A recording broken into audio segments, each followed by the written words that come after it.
নবীজি কাবার হাতিমে হেলান দিয়া বসা। আমি তাকায় দেখি নবীজির মনটা ভীষণ খারাপ, মুখটা মলিন, চোখের কোনা দিয়া অশ্রু ঝরতেছে। হযরত আনাস ডেকে বলেন, কিছুটা সময় অতিবাহিত হয়ে যাওয়ার পরে আমি তাকায় দেখি আমার নবীজি মুস্কি মুস্কি হাসতেছেন। আল্লাহু আকবার বলেন। হযরত আনাস ডেকে বলেন, নবী গো, এই মাত্র দেখলাম মনটা খারাপ, মুখটা মলিন, চোখের কোনা দিয়ে অশ্রু ঝরতেছে, আবার কেনই বা মুস্কি মুস্কি হাসেন? আমার নবী কেন কাঁদেন, কেন হাসেন? এর পেছনে রহস্য আছে না নাই? নবীজির কান্না করার কারণ হলো নবীজির কলিজার টুকরা ছেলে সন্তানগুলো জন্ম নেয়, আর এক এক ছেলে সন্তানগুলো মারা যায়। আবুল কাসেম মারা যায়, আবু তাকের মারা যায়, ইব্রাহিম মারা যায়। বাবা হিসাবে নবীর মনেও কষ্ট লাগে কিনা? ছেলেগুলো জন্ম নেয় আর এক এক মারা যায়। অন্যদিকে নবীজির কাছের চাচা নাম হলো আবুল আহাব, দেখে বলে, ভাতিজা, তোমার বংশে ভাতিজার কেউ থাকলো না, তুমি একটা লেজ কাটা, তুমি একটা নির্বংশ, তুমি একটা হাত খুঁড়ে জোরে কন্যা উজুবিল্লাহ। এই কথাগুলো বলে সমালোচনা করে। আপনারাই বলুন বাজান, আল্লাহ না করুক আপনার আমার সন্তান যদি মারা যায়, কাছের আত্মীয় স্বজনদের উচিত সান্ত্বনা দেওয়া, বিপদের দিনে সান্ত্বনা দেওয়া। বাবা তুমি সবর করো, ধৈর্য ধারণ করো, জীবন মৃত্যুর মালিক আল্লাহ। আল্লাহ সন্তান দিয়েছে, আল্লাহ নিয়েছে, মন খারাপ করো না। আল্লাহ যদি চায় বছর না ঘুরতে আবারও তোমাদের ঘর আলোকিত করে সন্তান দিতে পারেন, তিনি কে? তাহলে কাছের মানুষদের উচিত বিপদের দিনে সান্ত্বনা দেওয়া। কিন্তু নবীর চাচা আবুল আহাব এতটাই খারাপ, আবু জেহেলের চাইতে আবুল আহাব বেশি খারাপ। আল্লাহ আবু জেহেলের নামে কোন সূরা দেয় নাই, কিন্তু আবুল আহাবের নামে দিয়েছে। কথা বলা ঠিক না? শুধু আবুল আহাব খারাপ না, ওর বউ খারাপ, আর স্বামী স্ত্রী দুটোই খারাপ। এটা সূরা আল-আহকাফের তাফসীর করলে আপনারা বুঝতে পারবেন, কিন্তু ওই দিকে যাওয়ার সুযোগ নাই বাজান। একে তো সন্তান হারানোর ব্যথা, আবার আপন মানুষদের সমালোচনা। কাছের মানুষ যদি সমালোচনা করে মনের কষ্টটা কমে না বাড়ে? ঘরের মানুষ যদি সমালোচনা করে, একেবারে নিকটতম আত্মীয়, খারাপ লাগে না? ওই যে যুবকেরা বলে, পর মানুষে দুঃখ দিলে দুঃখ মনে হয় না, আপন মানুষ দুঃখ দিলে মেনে নেওয়া যায় না। কথা বলেন ঠিক কিনা? কাছের মানুষের দুঃখটা বেশি লাগে কলিজায়। কথা বলেন। আচ্ছা, এই পৃথিবীর জমিনে আল্লাহ তাআলা অনেক নবী রাসূল পাঠিয়েছেন, তাদেরকে আল্লাহ তাআলা সন্তান দিয়েছেন। তাদের সন্তানগুলো প্রাপ্ত বয়স পর্যন্ত, যৌবন পর্যন্ত পৃথিবীর জমিনে জীবিত ছিল। কিন্তু নবীজির একটা ছেলে সন্তান কেন জীবিত থাকলো না? আল্লাহ তাআলা কেন তাদেরকে শিশুকালে উঠায় নিলেন? এর পিছনে কারণ আছে না নাই? নবীজির ছেলে সন্তানগুলো শিশুকালে বিদায় নেওয়ার পিছনে কারণ আছে তিনটি। জোরে বলেন, কয়টি? নবীর উম্মত হিসেবে জানতে মনে চায় না, আল্লাহ নবীজির ছেলে সন্তানগুলোকে কেন শিশুকালে উঠায় নিলেন? একটা ছেলে কেন জীবিত থাকলো না? এর পিছনে কি সেই তিনটি কারণ? কারা কারা শুনবেন একটু হাত তুলে দেখান তো বাজান। লিল্লাহি তাকবীর। একটু জোরে আওয়াজ দেন, লিল্লাহি তাকবীর। আমার ভাইয়েরা, কি সেই তিনটি কারণ যদি আমি বলতে চাই, 3 নাম্বার আয়াতের আলোচনা করা লাগবে। আমি কি 1 নাম্বার আয়াত বাদ দিয়ে 3 নাম্বারে যাব, নাকি আস্তে আস্তে শুরু করা যাক? ধৈর্য আছে তো ভাই? ধৈর্য আছে তো ইনশাআল্লাহ? একটু সময় দেন, বাজানের সামনে গেলে মজা পাবেন। যুবক নিরাশ হয়ে না, তোমরা যুবক, আমিও যুবক, তোমাদের মনে দুঃখটাকে আমি বুঝি। একটু অপেক্ষা করো, যুবকদের আলোচনা হবে ইনশাআল্লাহ। মা বোন যারা আসছেন, মা ও নওগাঁর মা বোনেরা, আপনারা নিরাশ হবেন না। মা, আপনাদের জন্য স্পেশাল কিছু আলোচনা হবে ইনশাআল্লাহ। রাগ করতেছেন? একটু মন খারাপ করেন না বাজান, সামনের দিকে যাই। আমি যে কথা বলতে চাচ্ছিলাম, নবীজির ছেলে সন্তানগুলো মারা গেলেন। তাহলে একে তো সন্তান হারানোর ব্যথা, আপন মানুষদের সমালোচনা। অন্যদিকে সাহাবায়ে কেরাম যারা ইসলাম ধর্ম গ্রহণ করে, কাফের বেঈমানরা তাদের উপর নির্যাতন, জুলুমের স্টিম রোলার চালায়। হযরতে বেলাল তখনও কালেমা পড়ে মুসলমান হন নাই। নবীজি রাতের বেলায় দারুল আরকামে বসা, হযরতে বেলাল নবীজির দরবারে উপস্থিত হয়ে গেলেন। নবীজির চেহারা মোবারকের দিকে তাকাইয়া ডেকে বলেন, নবী গো, আপনার চেয়ে সুন্দর মানুষ আমি জীবনে কোনদিন দেখি নাই। বলুন সুবহানাল্লাহ। আপনার আমার নবী কতটা সুন্দর ছিলেন জানেন? হযরতে জাবের রাদিয়াল্লাহু তাআলা বলেন, পূর্ণিমার রাত আমি রাসূলের বাড়িতে গিয়েছিলাম, সেদিন দেখেছিলাম চাঁদ উদয় হয়েছে। দুইটা, একটা চাঁদ আসমানে আর একটা চাঁদ জমিনে। হযরতে জাবের বলেন আমি একবার আকাশের পূর্ণিমার চাঁদের দিকে তাকাই, আর একবার নবীজির চেহারার দিকে তাকাই। ওই আকাশের পূর্ণিমার চাঁদের চাইতে আমার নবীকে আমার কাছে বেশি সুন্দর মনে হয়। জোরে কোন সুবহানাল্লাহ। আপনার আমার নবী কতটা সুন্দর ছিলেন বাজান। নবীর সম্মান মর্যাদাকে আমরা বুঝি না। এক জায়গায় বললাম ভাই বলেন তো আমাদের নবীর নাম কি? বলে হুজুর আব্দুল কাদের জিলানী। পিসারের নাম মুখস্থ আছে, কপাল পরা নবীর নামটা বলতে পারে না। আম্মা জান আয়েশা ডেকে বলেন মিশরের নারীরা ইউসুফ আলাইহিস সালামের চেহারার দিকে তাকাইয়া ফলকার থেকে আঙ্গুল কেটে ফেলে দিয়েছিল। ওরা যদি একবার আমার নবীর চেহারার দিকে তাকাইতো, শুধুমাত্র আঙ্গুল নয়, আঙ্গুল কাটতে কাটতে হাত কাটতে কাটতে কখন যে নিজের কলিজা কেটে দুভাগ করে দিত মুহূর্তের জন্য টের পাইতো না। আপনার আমার নবী এতটাই সুন্দর।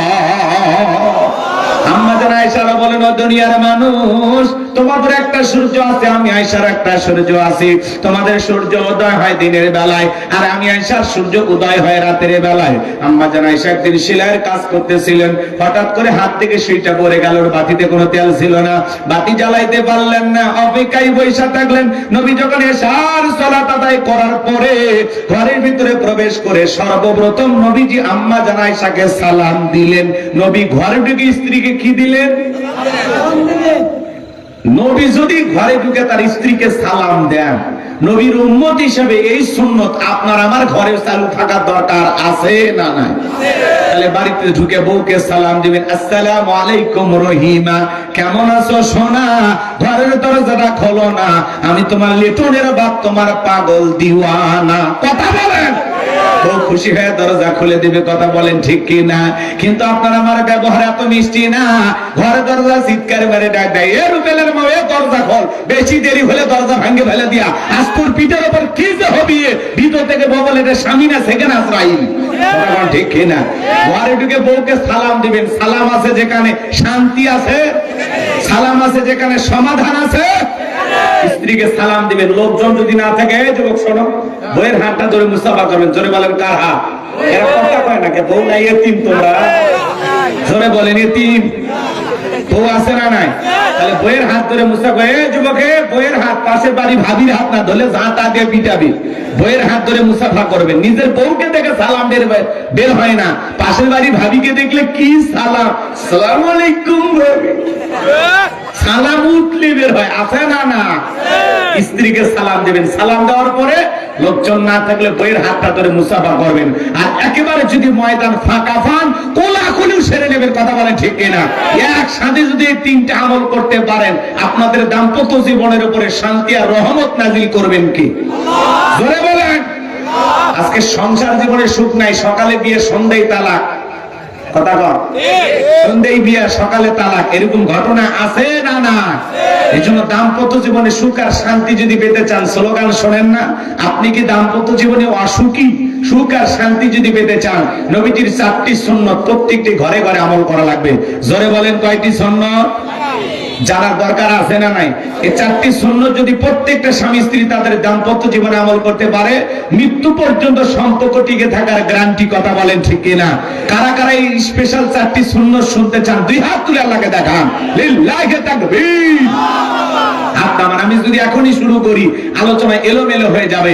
আমাকে একটু সময় দেয়া যাবে তো? ইনশাআল্লাহ একটু মনে করে দেবেন, আমি শেষের দিকে বলার চেষ্টা করব ইনশাআল্লাহ। এই যুবক, তাহলে বাড়িতে যা কারে সালাম দিবা? অনেকে বলে হুজুর শরম লাগে। হ্যাঁ, শরম লাগে। বিয়ে করে 3টা সন্তানের বাপ হয়ে গেলেন, আপনার শরম করে না? বউরে সালাম দিতে গিয়ে শরম লাগে। এটা শরম না শয়তানি? কারণ এর শরম বেশি হইলে আর বউয়ের তো বাচ্চা হওয়ারই কথা না। কথা দেখে এটা ভাইয়েরা আমার, তাহলে বাড়িতে যাব, ওকে সালাম দিবেন। হঠাৎ করে সালাম দিলে বউ চমকে উঠতে পারে, কারে সালাম দিলা? তখন বলবেন শেফালির মা, তোরে সালাম দিলাম। বউ তখন বলতে পারে, আজকে আবার কোন হুজুরের মুরিদ নিয়ে বাড়িতে ঢুকলা? সেদিন তুমকের গাছের কলা চুরি করলা।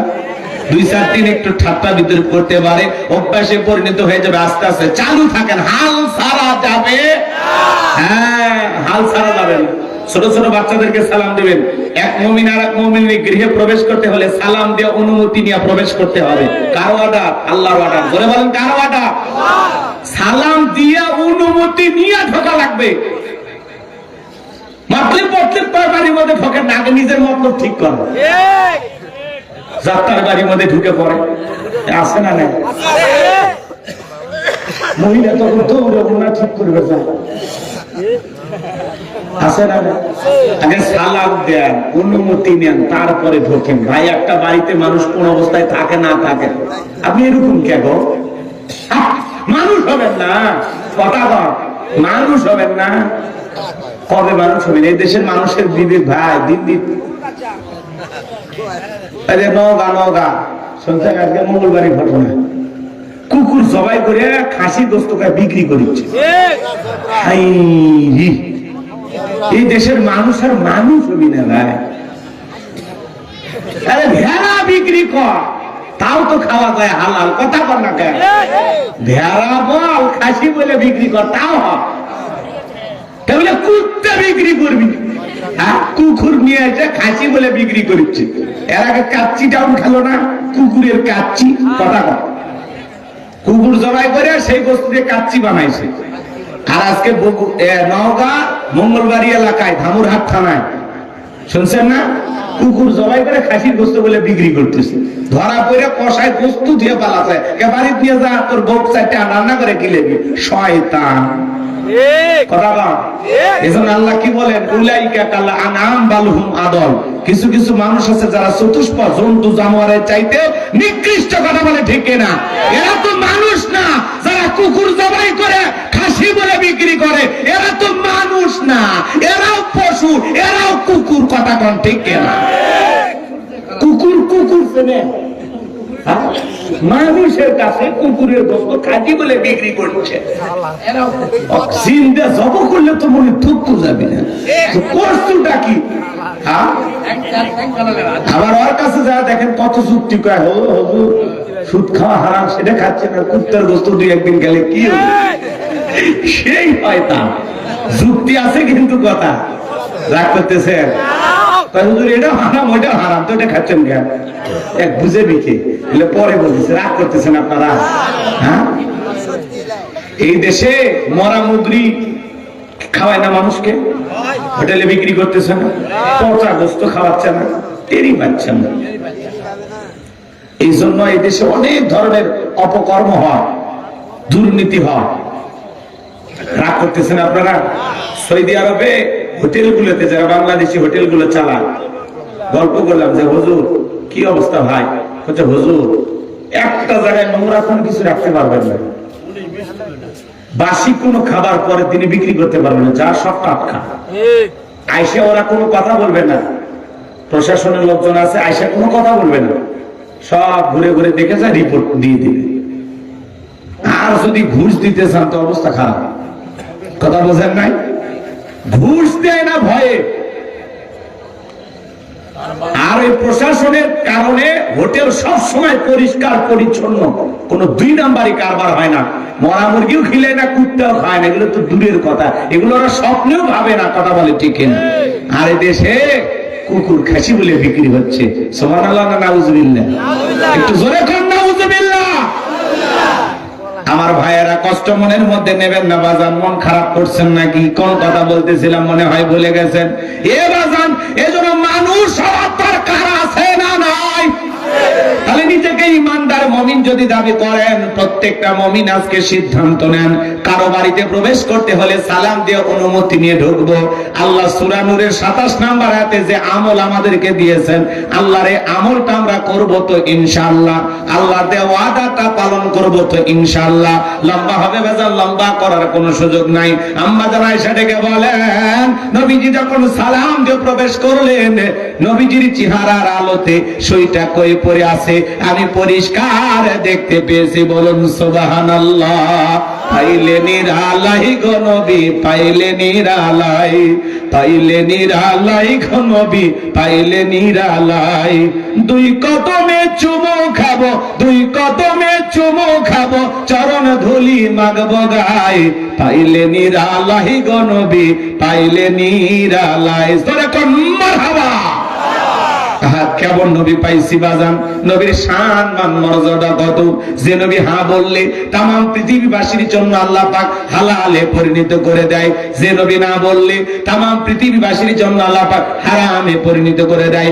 আসমানের চাঁদের দিকে ইশারা করলে চাঁদ দুই টুকরো হয়ে যায়, জমিনে পা তুললে মাওলা পাকের আরশে আজিমে পৌঁছে যায়। বলুন আল্লাহু আকবার। নবী যখন হেঁটে যেতেন আসমানের মেঘ এসে নবীকে ছায়া প্রদান করতেন, যে ওই নবীর চেহারার উপরে মশা মাছি পড়া হারাম। নবী যখন ঘেমে যেতেন আম্মা জানেরা নবীজির দেগের ঘামগুলো শিশির ভিতরে জমা রাখতেন, বিশেষ দিনে নবীজির দেগের ঘামগুলো সুগন্ধি হিসেবে ব্যবহার করা হতো। বলেন সুবহানাল্লাহ। নবীজি থুতু নিক্ষেপ করলে সেখান থেকে সুগন্ধি বের হয়ে যায়, নবীজি ওযু করলে ওযুর পানি দিয়ে সুগন্ধি বের হয়ে যায়। আল্লাহু আকবার। নবীজি রাস্তাতে হেঁটে যায়, ওই রাস্তা দিয়ে সুগন্ধি পাওয়া যায়। আরে কেমন নবী পাইছি, যেই ছাগলের স্তনে দুধ নাই নবী হাত লাগায় দিলে দুধে পরিপূর্ণ হয়ে যায়। যে খাবার 2-3 জন মানুষ খাবে, ওই খাবারে যদি নবীজির হাতটা লেগে যায় শত শত মানুষ খাবার খেয়েও যেমন খাবার তেমনি থাকতো।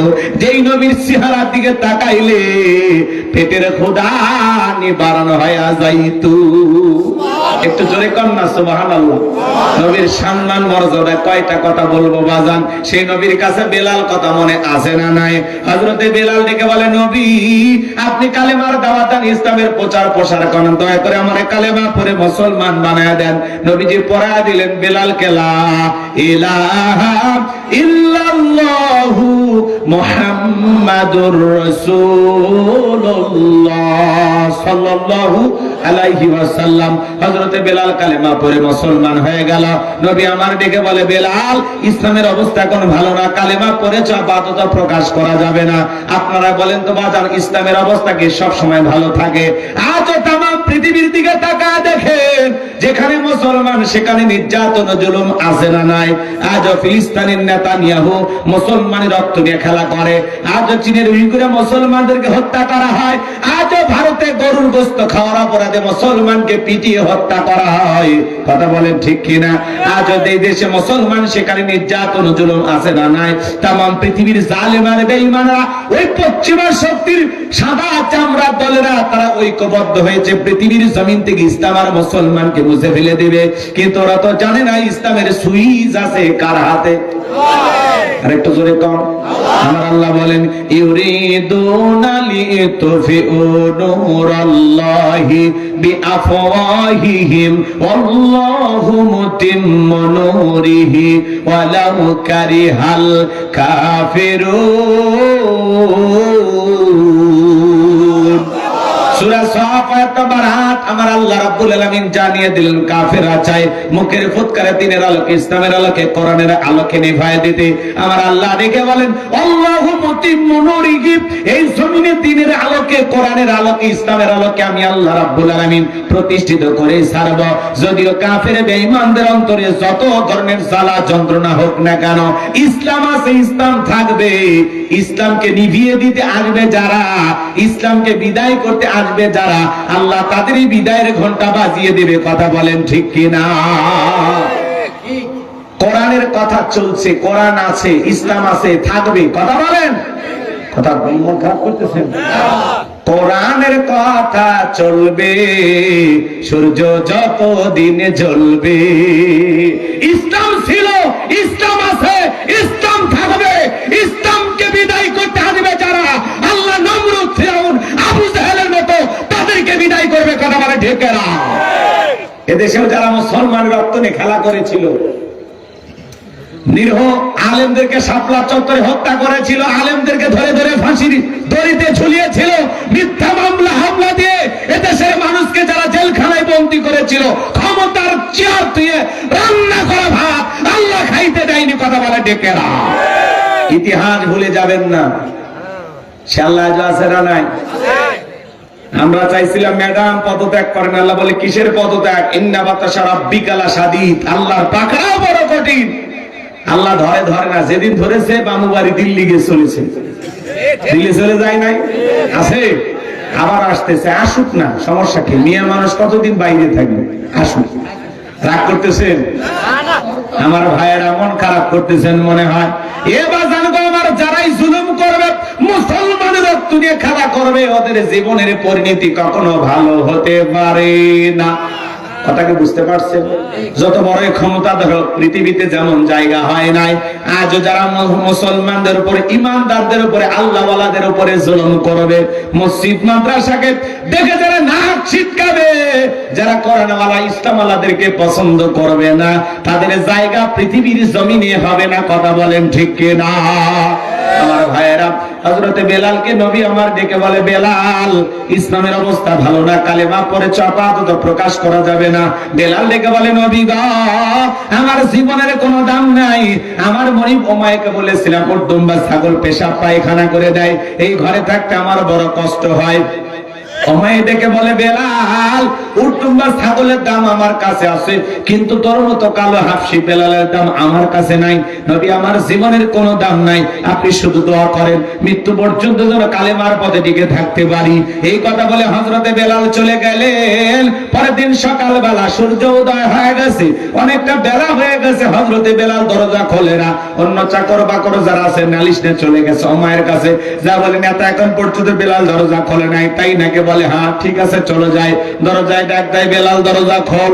হযরতে বেলাল দরজা খোলে না, জোরে করে ধাক্কা মারছে। যখন দরজা খুইলা গেছে, তখন এইবার উমাইয়া তাকায়া দেখে, যেই রাত্রিতে বেলাল কালেমা পড়ে মুসলমান হয়েছে, ওই রাত্রিতে একটা উটদুম্বা ছাগলের কাছে কোনো পেশাব পায়খানা নাই। জোরে কোন মারহাবা।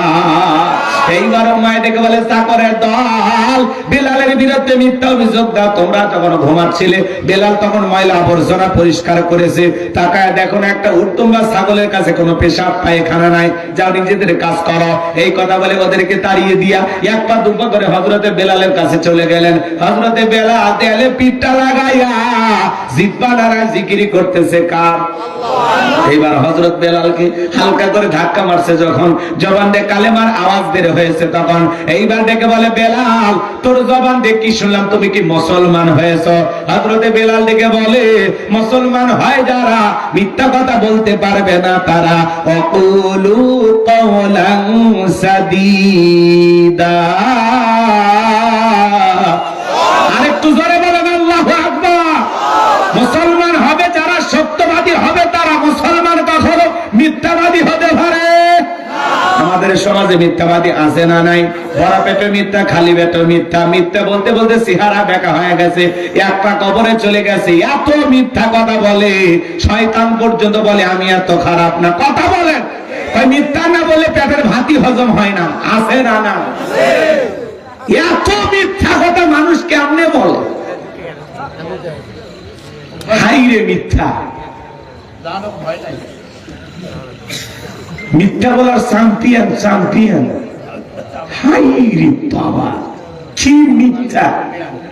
আপনাদের বাংলাদেশের কথা বলতেছি না, কিন্তু ভারত হয়, এদেশের মানুষ সত্যবাদী, আমগার মানুষ সব আল্লাহ ওলি, জিন্দা সাদ আল্লাহ। এদিকে মধ্যে কোনো ভেজাল নাই গো। ভাগ করতেছেন নাকি আপনারা? হ্যাঁ, গাইবান্ধার লোক কি না, আমরা ছয় নাই বুঝি না, রেজাল্টই বলে দিচ্ছে গাইবান্ধার লোক কি, বুঝিচ্ছেন? হ্যাঁ, রাগ করতেছেন নাকি আপনারা? গাইবান্ধার লোক সহজ সরল, ওদের মুখেও যা, অন্তরেও তাই। ছয় নয় নাই, কথা কন, বুঝে না। রাগ করতেছেন নাকি আপনারা? গভীর মনোযোগ দিয়ে কথা বলে। এই যুবকে, তোমরা ঘুমাইলে পানি শান্তি বলবো? এরা যে যুবক, আমার সন্দেহ হয়েছে। এদিক টাকা, এদিক টাকা, একটু আওয়াজ দাও। তোমাদের কথা আছে তো, বলবো কিছু কথা। আরে তোমাদেরকে নিয়ে আমরা স্বপ্ন দেখি, তোমরাই তো বাংলাদেশ পাল্টায় দিবা। কথা কয় না কেন? তোমাদের যুবক, তোমাদের মতো যুবক, হাসনাত আব্দুল্লাহ বাংলাদেশের প্রথম এমপি। কথা কয় না কেন? প্রথম নাম হাসনাত আব্দুল্লাহর ঘোষণা হয়েছে, এমপি হয়ে গেছে। রাজমিস্ত্রি ছেলে হাসনাত আব্দুল্লাহ সংসদের এমপি। কত মানুষ নাক শিক্ষিত। ওনার গ্রামে একটা মানুষও অন্য কাউকে ভোট দেয়নি, সব ভোট হাসনাত আব্দুল্লাহ দিয়েছে।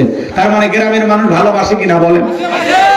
ওনার যে কেন্দ্র, সেই কেন্দ্রে একটা ভোটও অন্য মার্কার লোক পায়নি, সব এই ছেলেটা পাইছে, এই হাসনাত আব্দুল্লাহ। এ খুব সাহসী। ও বলতেছে এই 5 বছর আমার কোন আত্মীয় স্বজন নাই। তার মানে কি বুঝতেছেন? যে আত্মীয়তার দোহাই দিয়ে যে আমার কাছ থেকে সুযোগ সুবিধা নিবা, ওই চান্স নাই। ছেলেটা দেখছেন কি ঘোষণা দিছে, হাসনাত আব্দুল্লাহ বলতেছে আগামী 5 বছর আমার কোনো আত্মীয় স্বজন নাই। মারহাবা কম। ভাইকে বলবো, ভাই ইসলামের দৃষ্টিকোণ থেকে ওই বিষয়টা মাথায় রাখবেন, আত্মীয়তার সম্পর্ক ছিন্ন করা হারাম, এটা মাথায় রাখা লাগবে। কিন্তু উনি হয়তো ওই সূত্রে বলেনি, উনি বলতেছে কি আপাতত আত্মীয়তার দোহাই দিয়া সুযোগ সুবিধা নেবেন এই চান্স নাই, এটা বুঝাইতেছে। কথা কি বুঝতে পারতেছেন? আর বুঝানোর অর্থ কিন্তু এটা, ছেলেটা বাঘের বাচ্চা, পুরো দেহ কলিজা। কথা কোন ঠিক কিনা? আল্লাহ এই যুবকদের হাতেই বাংলাদেশ যেহেতু সামনের দিকে এগিয়ে যাচ্ছে, যুবকেরা যদি জেগে থাকে পা হারাবে না বাংলাদেশ। কথা বলে ঠিক না? আর একটা যুবক নাহিদ ইসলাম, ওনার বাসাতে আজকে নবনির্বাচিত রাষ্ট্রনায়ক জনাব তারেক রহমান ওনার বাসাতে গেছেন। নাহিদ ইসলাম ওনাকে ফুলের তোড়া দিয়ে শুভেচ্ছা দিয়েছেন। এই যে ভাতৃত্ব, এই যে ভালোবাসা, আমরা চাই এইভাবে টিকে থাক। মুফতি আমির হামজা আমাদের ভাই, শোনেননি না কথা, আমাদের ভাই, আল্লাহ তাআলা তাকে সম্মান দিয়েছেন। আলেমেরা সংসদে যাবে, এটা আমাদের চাওয়া। আমাদের ভাইয়েরা যদি সংসদে যায়, এদেশে ইসলামের পক্ষে, আলেমদের পক্ষে নেতৃত্ব দেওয়ার মতো 2-4 জন থাকা দরকার আছে না? না, মুফতি আমির হামজা ভাই, তার অ্যাকশন শুরু হয়ে গেছে। সে নির্বাচিত হয়ে বলে দিয়েছেন আমার এলাকায় কোনো টেন্ডারবাজি, চাঁদাবাজি চলবে না। রিক্সা থেকে, অটো থেকে, সিএনজি থেকে কোন ধরনের একটি টাকা কেউ চাঁদা গ্রহণ করতে পারবে না। আজ থেকে কুষ্টিয়া সব চাঁদাবাজদেরকে সাবধান করে দিয়ে বলতেছি, কেউ চাঁদা তুলতে আসবেন না। সাবধান করে দিয়ে বলতেছেন যে আজ থেকে কুষ্টিয়াবাসীকে আমরা বলে দিলাম, চাঁদা মুক্ত ঘোষণা করা হলো। এই যে একটা সাহস, কথা বলেন। উনি বলতেছে আমরা নিজেরা অন্যায় করব না, মানুষকে অন্যায় করতে দেব না। মুফতি আমির হামজা ভাই ফেসবুকে পোস্ট করে বলেছেন, আমার বাবাও যদি অন্যায় করে তাকেও আমি ছাড় দেব না। আল্লাহু আকবার। সময়ের সাহসী একজন আলেম মুফতি আমির হামজা ভাই, আল্লাহ তাআলা তাকে বিজয়ের মালা দান করেছেন। অধ্যাপক নুরুল আমিন ভাই, রংপুরের কৃতি সন্তান, পীরগঞ্জে, তাকেও আল্লাহ বিজয় দিয়েছেন, আলহামদুলিল্লাহ। উনি ওনার পোস্টে লিখেছেন যে পীরগঞ্জবাসী আপনারা পরামর্শ দেন, কেমনে পীরগঞ্জটা চালাবো, আপনারা পরামর্শ দেন। মারহাবা কম। শুধু দুঃখ আমাদের মামুনুল হক সাহেবকে নিয়ে থাকলো। আল্লামা মামুনুল হক, আল্লাহ যেন তাকেও কবুল করেন। চলে বলেন আমি। 2-4 জন আলেম গেলে সংসদ নড়ে উঠবে। হ্যাঁ, কথা কান ঠিক না? আল্লাহ কবুল করেন। অনেক আলেম ওলামা যাচ্ছে, আলহামদুলিল্লাহ, আল্লাহ কবুল করেন। জোরে বলেন আমি। আজকে 10 জন 20 জন যাবে, এক সময় 100-200 যাবে। কথা বলেন ঠিক কিনা? এভাবেই পরিবর্তন হবে ইনশাআল্লাহ। আস্তে আস্তে, বেশি লাফাইলে সমস্যা, আস্তে আস্তে যাও। আল্লাহ কবুল করেন। জোরে বলেন আমিন। আমার ভাইয়েরা চলেন না সামনের দিকে যাই, বাজানো কষ্ট মনের মধ্যে নেবেন না। এজন্য যুবক তোমাদের জেগে থাকা লাগবে। যুবকেরা জেগে থাকবে যতদিন বাংলাদেশ চুরি হবে না ততদিন। কথা বলেন ঠিক কিনা? যুবকেরা ঘুমাইলে দেশটাও কিন্তু চুরি হয়ে যাবে। কথা বলেন ঠিক কিনা? চলেন না সামনের দিকে যাই। এ বাজান গো আমার, ও মায়ে দেখে বলে বেলাল, তোর জবান দিয়ে কি শুনলাম, তুমি কি মুসলমান হয়ে গেছো? হযরতে বেলাল দেখে বলে মুসলমান হয় যারা মিথ্যা কথা বলতে পারে না তারা। এই কথা শোনার পরে দেখে বলে বেলাল তুমি কি মুসলমান হয়েছো? হযরতে বেলাল দেখে বলে হ্যাঁ, গতকাল রাত্রিতে নবীজির হাতে হাত রেখে আমি কালেমা পড়ে মুসলমান হয়েছে। এইবার ওমায়ে দেখে বলে বেলাল তুমি যদি চাও উট কিংবা ছাগলের মালিক তোমাকে বানায় দেব, থাকার জন্য ভালো ঘরের ব্যবস্থা করে দেব। হযরতে বেলাল দেখে বলে ওমাইয়া রে, দুনিয়ার কোন পার্থিব সম্পদের বিনিময়ে বেলাল তার ঈমান বিক্রি করবে না। বলুন আল্লাহু আকবার। একটু জোরে কোন আল্লাহু আকবার। আমার ভাইয়েরা গভীর মনোযোগ দিয়ে কথাগুলো শুনে যাবেন। বাজান, আমি গুনাহগার যে কথা বলতে চাচ্ছিলাম, হৃদয়ের কান পেতে কথাগুলো শুনে যান। এইবার ওমায়ে ডেকে বলে আমার কথা না শুনলে বড় নেতা আবু জেলকে খবর দেব। হযরতে বেলাল ডেকে বলে কোন বড় নেতা ছোট নেতা এখন কাউকে গুনার টাইম নাই। আমি দুনিয়ার কোন আবু জেলকে ভয় করি না, আমি ভয় করি আমার আল্লাহকে। বলুন আল্লাহু আকবার। এইবার ওমায়ে দৌড়ে চলে গেল আবু জেলের বাড়িতে। যা বলেন তার সংবাদ খুব খারাপ, আমার বাড়ি কি তো যার বেলাল কালেমা পড়ে মুসলমান হয়েছে, তাই নাকি? বলে হ্যাঁ, ঠিক আছে চলো যাই। আমার ভাইয়েরা, আবু জেলের কিছু সাঙ্গপাঙ্গ ক্যাডার মাস্তান ছিল যাদের কাজই হলো মুসলমানদের উপর নির্যাতন জুলুম চালানো। আজও তাম পৃথিবীর দিকে তাকায় দেখবেন জালেমদের বিশেষ একটা বাহিনী থাকে যাদের কাজই হলো টুপিওয়ালা, দাড়িওয়ালা, ইমানদার আল্লাহওয়ালাদের উপর নির্যাতন জুলুম চালানো। কথা বলেন ঠিক কিনা? আবু জেল তার সাঙ্গপাঙ্গ নিয়ে বেউমায়ের বাড়িতে হাজির হইয়া ডাইকে বলে বেলাল এইদিকে আসো, তুমি কি মুসলমান হয়েছো? হযরতে বেলাল ডেকে বলে হ্যাঁ। নবীজির হাতে হাত রেখে আমি মুসলমান হয়েছি। এইবার আবু জেহেল ডেকে বলে বেলাল তুমি যদি চাও উট বা ছাগলের মালিক বানায়া দেব, থাকার জন্য ভালো ঘরের ব্যবস্থা করে দেব, ব্যবসা বাণিজ্য যদি করতে চাও দিরহাম টাকা পয়সা যা লাগে দেব। বেলাল তুমি চাইতে দেরি, তোমার চাহিদাগুলো আমরা পূরণ করতে দেরি করব না। হযরতে বেলাল ডেকে বলে আবু জেহেল রে, দুনিয়ার সব সম্পদ যদি আমি বেলালকে দিতে চাও, দুনিয়ার সব সম্পদ ছাড়তে রাজি, নবীজির কালেমা ছাড়তে রাজি নাই। বলেন আল্লাহু আকবার। বেলালের মতো খাঁটি ইমানদার মুসলমান যারা দুনিয়ার কাছে বিক্রি হবে না তারা, কথা বলেন। মুনাফিক মার্কা মুসলমান যারা টাকার কাছে বিক্রি হয়ে যাবে তারা, টাকার জোরে ফতুয়া করে, টাকা পাইলে বাতিলের পাঁচ আটা গোলাম হয়, টাকা পাইলে বৈধকে অবৈধ বলে ফতুয়া দেয়, অবৈধকে বৈধ বলে চালিয়ে দেয়। কথা বলেন। এক প্যাকেট বিরিয়ানি খায়া কয় ম্যাডাম আপনি জান্নাতি, টিকিট কনফার্ম করে যাচ্ছি। কথা বলে না ভাই, এরকম হুজুর নাই? শোনেননি ঘটনা? প্রতিদিন নাম ধরে বলা লাগবে না, হালকা টাচ দিলে বুঝেন। কত হুজুর আছে বাতিলের পাঁচ আটা গোলাম, দুনিয়ার সুযোগ সুবিধা পাইলে, টাকার বস্তের গন্ধ পাইলে হয় না, তা আপনি যে ফতুয়া ঘুরিয়ে দিয়েছেন ওইটাই ঠিক, ওইটাই হাদিসে আছে, ওইটাই কোরআনে আছে। কথা বলেন না কেন? টাকার জোরে ফতুয়া ধরে বৈধকে অবৈধ বলে চালিয়ে দেয়, আর অবৈধকে বৈধ বলে ফতুয়া দেয়। আছে না? না, লম্বা করা যাবে না, রাত অনেক গভীর হয়ে যাবে, কষ্ট আপনারা পাবেন। সংক্ষিপ্ত করে বলে দিয়ে যাই বাজানগো আমার, যে কথা আমি বলতে চাচ্ছিলাম। হযরতে বেলালের কথা শোনার পরে আবু জেহেল ডেকে বলে বেলাল, সোজা আঙ্গুলে ঘিউ না উঠলে আঙ্গুল একটু বাঁকা করা লাগবে, এত বড় লোভনীয় প্রস্তাব দিলাম, রাজি হইলা না। এইবার যুবকদের বলে যুবকেরা দল, বেলালকে চাবুক দিয়ে পিটানো শুরু করো। এইবার হযরত বেলালকে চাবুক দিয়ে পিটানো শুরু করা হলো। ওরা যত জোরে চাবুক মারে বেলাল তত জোরে কালেমা পড়ে। বলুন আল্লাহু আকবার। এইবার চাবুক দিয়ে পিটাইতে পিটাইতে কালো চামড়া গুলো ফেটে রক্ত ঝরা শুরু হয়ে গেল। আবু জেহেল ডেকে বলে বেলাল, চাবুক দিয়ে মারতে মারতে কালো চামড়া গুলো ফেটে রক্ত ঝরতেছে রে বেলাল, তবু কি নবী মুহাম্মদ সাল্লাল্লাহু আলাইহি সাল্লামের কালেমা ছাড়বি না?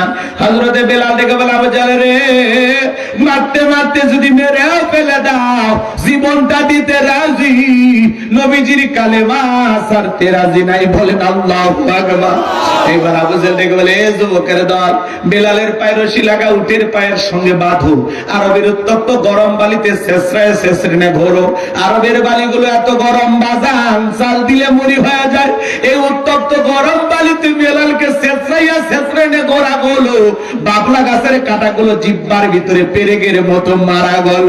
বিকেল বেলা নিয়ে আসে ডেকে বলা বেলাল, চাবুকটা পিটাইলাম, পায়ে রশি লাগাইয়া দিয়ে ঘুরলাম, এত নির্যাতন জুলুম করা হলো রে বেলাল, তবুও কি নবী মুহাম্মদ সাল্লাল্লাহু আলাইহি সাল্লামের কালেমা ছাড়বি না? হযরতে বেলাল ডেকে বলে আবু জেহেল রে, মারতে মারতে যদি মেরেও ফেলে দাও, বেলালের নিঃশ্বাস থাকবে যতদিন, বেলাল কালেমার পথে টিকে থাকবে ততদিন। একটু জোরে বলেন না আল্লাহু আকবার। আমার দরদের ভাইরা, এবার আবু জেহেল ডেকে বলে এ যুবকের দল, বড় একটা পাথর নিয়েছে, বেলালের বুকের উপরে চাপায়া দাও। বিশাল বড় একটা পাথর দিয়েছে, হযরতে বেলালের বুকের উপরে চাপায়া দেওয়া হলো। আবু জেহেল মনে করলো পাথরে চাপার আঘাতে বেলাল মারা যাবে, এই কথা ভেবে কাফেরা চলে গেল। হাত বাঁধা পা বাঁধা রক্তাক্ত জিহ্বাটা নাড়াইয়া বুকের উপরে বিশাল বড় পাথর নিয়া হযরতে বেলাল তবুও জিকির করতেছে। কার? ও বাউগার মুসলমানেরা, আপনাকে আমাকে জিকির করার জন্য কেউ মারে না, ফেটে না, ধমক দেয় না, তবু আমরা কপাল পরে আল্লাহর জিকির করি না। হাদিস শরীফের ভিতরে আসছে বাজার, নবীজি আমারে বলেছেন যার জিহ্বাটা আল্লাহর জিকিরে তরু তাজা থাকবে, আল্লাহর জিকিরে ভিজা থাকবে, ওই জিহ্বাওয়ালা মানুষ কোনদিন জাহান্নামের আগুনে জ্বলবে না। বলুন সুবহানাল্লাহ। আযকুরুনি আযকুরুকুম ওয়াশকুরুলি ওয়ালা তাকফুরুন। বান্দারে তোমরা আমাকে স্মরণ করো, আমি আল্লাহ তোমাকে স্মরণ করব। কৃতজ্ঞতা প্রকাশ করো, কৃতজ্ঞ হয়েও না। তাহলে সব সময় জবানে জিকির চালু রাখতে হবে। কার? মাঠে ময়দানে কাজ করতে করতে আল্লাহর জিকির করা যায়, ব্যবসা বাণিজ্য করতে করতে আল্লাহর জিকির করা যায়, অফিস আদালতে বসে বসে আল্লাহর জিকির করা যায়, রাস্তাতে হাঁটতে হাঁটতে আল্লাহর জিকির করা যায়। এ বাজান জিকির করার জন্য আলাদা সময় লাগে না, সব সময় জবানে জিকির চালু রাখবেন। সুবহানাল্লাহ, আলহামদুলিল্লাহ, লা ইলাহা ইল্লাল্লাহ, আল্লাহু আকবার, সুবহানাল্লাহি ওয়া বিহামদিহি, সুবহানাল্লাহিল আযীম। আল্লাহু আকবার। মা বোনদের আওয়াজ শুনতেছেন? মা, মাসে কয়েকদিন আপনারা অসুস্থ থাকেন, যে সময় নামাজ পড়া নিষেধ, ওই সময়গুলোতে আপনারা বেশি বেশি জিকির করবেন। জিকির করতে কোনো বাধা নিষেধ নাই।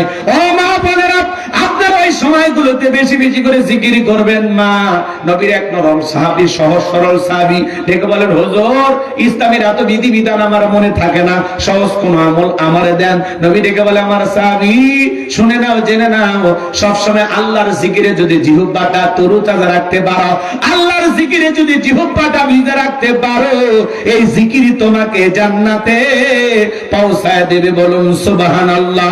কেউ যদি রাতের বেলায় ঘুমানোর আগে জিকির করতেছে, সুবহানাল্লাহ সুবহানাল্লাহ, আল্লাহর জিকির করতেছে, হঠাৎ করে যদি চোখের মধ্যে ঘুমটা চলে আসে, আমার আল্লাহ বলে, আমার ফেরেশতারা, আমার বান্দা সারা রাত জায়গা জায়গা জিকির করলে যে সব হয়, আমার বান্দার আমল নামায় সেই সব লেখায় দাও। বলুন সুবহানাল্লাহ।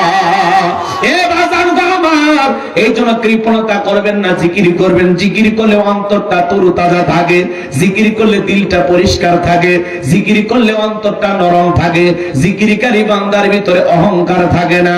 আমি যে কথা বলতে চাচ্ছিলাম বাজান, হযরতে বেলাল রক্তাক্ত জিহ্বাটা নাড়াই আল্লাহর জিকির করে, আর ডেকে বলেন, আল্লাহ, তুমি তো সেই আল্লাহ, ইব্রাহিমের জন্য যদি নমরুদের আগুনকে ফুলের বাগান বানায় দিতে পারো, ও আল্লাহ, তুমি কি পারো না বেলালের বুকের পাথরটাকে তুলার মতো নরম বানায় দিতে?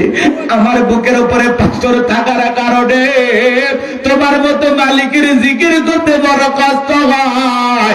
ও আল্লাহ, তুমি কি পারো না বেলালের বুকের পাথরটাকে তুলার মতো নরম বানায় দিতে? হযরতে বেলাল দোয়া করতে দেরি, আসমানের মালিক আল্লাহ দোয়া কবুল করতে দেরি করে নাই। বেলালের বুকের পাথরটাকে আমার আল্লাহ তুলার মতো নরম বানিয়ে দিয়েছেন। বলুন সুবহানাল্লাহ। আশিক রাসূল বেলাল, নবীর পাগল বেলাল, নবীকে কতটা ভালোবাসতেন জানেন? ও নওগাঁর মানুষেরা শুনে যান, নবী যখন মক্কা নগরীতে পথ চলতো, বেলাল একবার ডানে যায় একবার বামে যায়। নবী ডেকে বলে, বেলাল, একবার ডানে যাও একবার বামে যাও, ব্যাপারটা বুঝি না।